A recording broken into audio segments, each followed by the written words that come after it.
It's a normal Saturday night. Time for a quick VCT match. Wait, is that a triple controller comp? Loud always cooks up crazy ideas on Bind. Most recently, we saw the chamber pick from Sadhak, which was a major factor in them winning VCT Americas. But against NAVI at Champions, they pulled out a triple controller comp with Sadhak playing Omen. In this video, we're going to break down why this comp even works and how Loud took full advantage of it to outsmart NAVI and win the final map in a close series. To start, let's see what Valen from the Guard had to say about this Omen pick. He has these smokes to make space, but also the paranoia for retakes and getting into the bomb sites. He actually has a lot of tools as like a controller / initiator player, and I think he's going to be very aggressive on this Omen role. As Valen mentions, Omen actually functions pretty well as a pseudo-initiator. This is because he has paranoia to blind for his team and can also teleport into aggressive positions during site executes. This means that Omen still contributes pretty well to executes when compared to any other initiator or duelist. Loud start with an A execute in the first round, and we can see exactly how Loud use Omen as an initiator. They work 4 up short with 1 player in showers as they prepare to pinch the showers setup. This Viper Orb from NAVI makes their plan a bit dicey, but you can see Sadhak flash through the shower angles from short as his team pushes through. The fight goes poorly initially, but the showers flank comes in and the remaining players on short complete the pinch and win the first round. Now we know that Omen can act as a decent initiator, but starting in round 2, Sadhak shows us the main reason why the Omen pick is so strong for them. Sadhak plays a solo lurk role in showers and starts to throw a variety of smokes to deny control. This was already Sadhak's role when he picked up chamber on this map, as he was often set up to take showers control by himself. However, when Sadhak was playing chamber, the standard defensive Viper walls gave him a lot of problems as the solo lurker.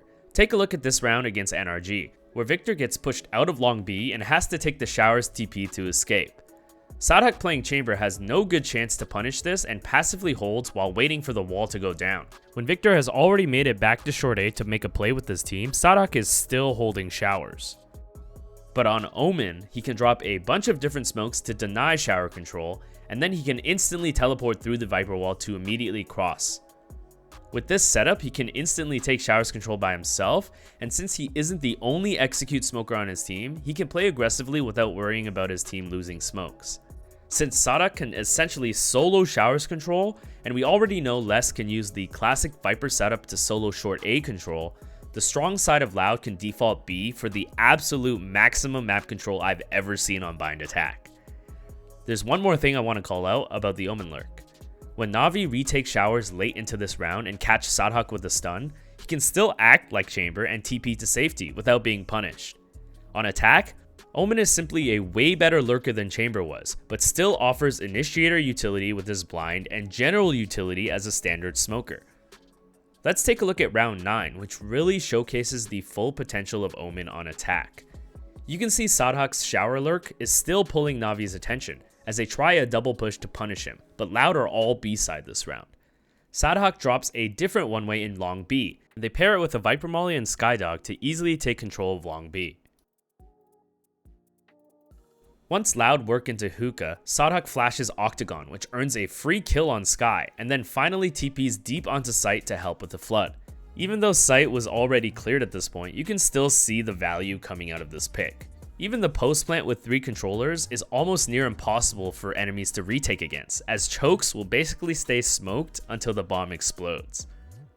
I really want to highlight this awesome bait play with a fake Sky Flash while 3 players are holding the wide off angle.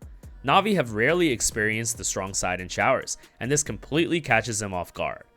Before we move to defense, also consider how having 3 controllers gives a lot of opportunities for stronger eco rounds. Cheap, close-range guns like the Bucky or Stinger thrive in chaotic situations, which can be created much easier when you have 3 controllers. Loud win a light buy in this round because they had an abundance of controller util to block off the longer angles. Remember this as we go into Loud's defense as well. Honestly, overall, I feel that NAVI did a great job against this comp, as they still made attempts to take control on defense, despite Loud making things incredibly hard. Now, let's take a look at how Loud played this comp on defense.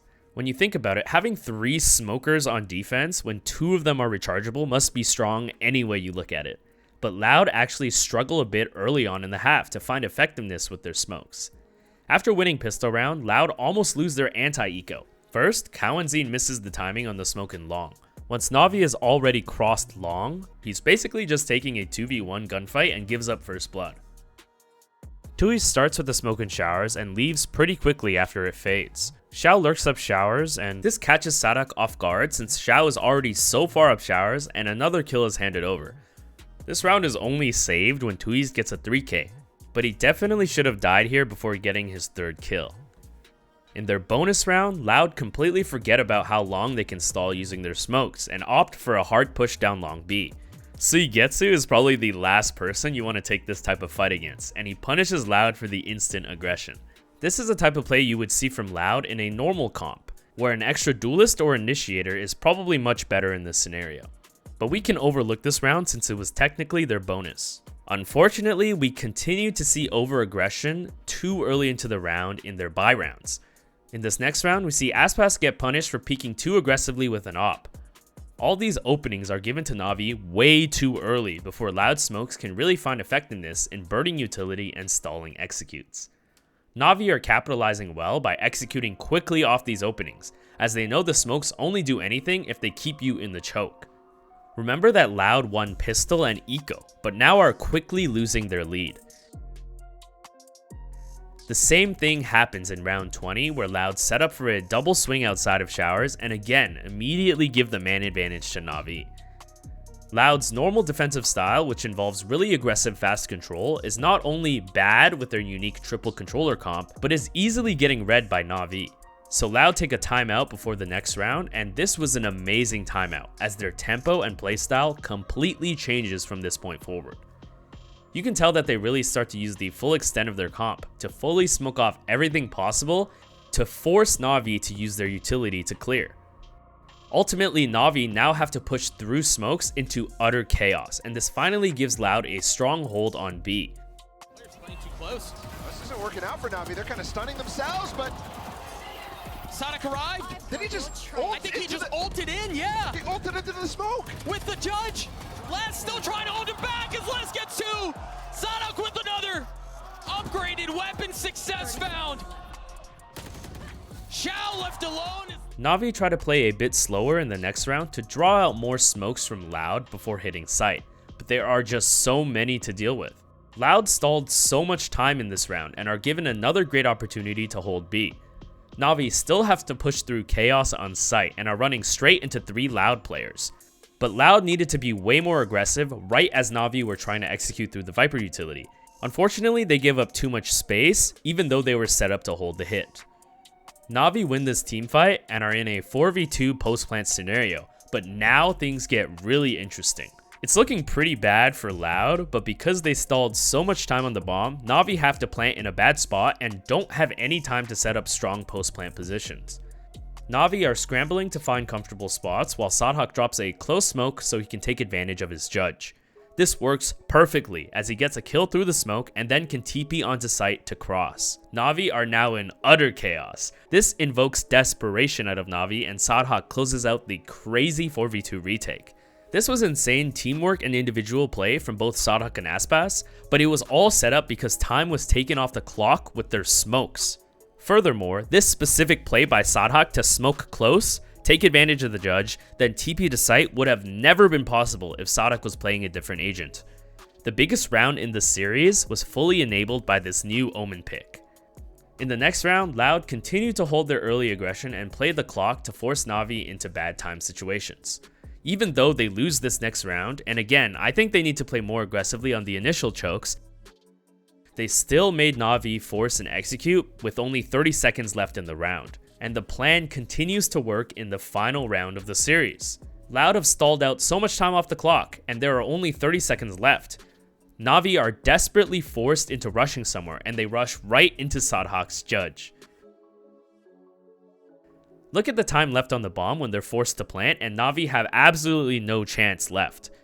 Loud qualify into the playoffs of another international event with a brand new comp on bind.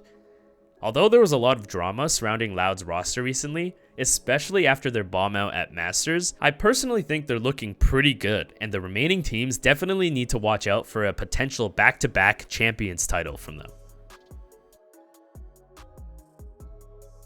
Remember that I offer free team coaching and VOD reviews streamed live on Twitch. Check out my Discord to sign up, and also consider supporting me on Patreon, which helps me out a lot. Thanks again for watching.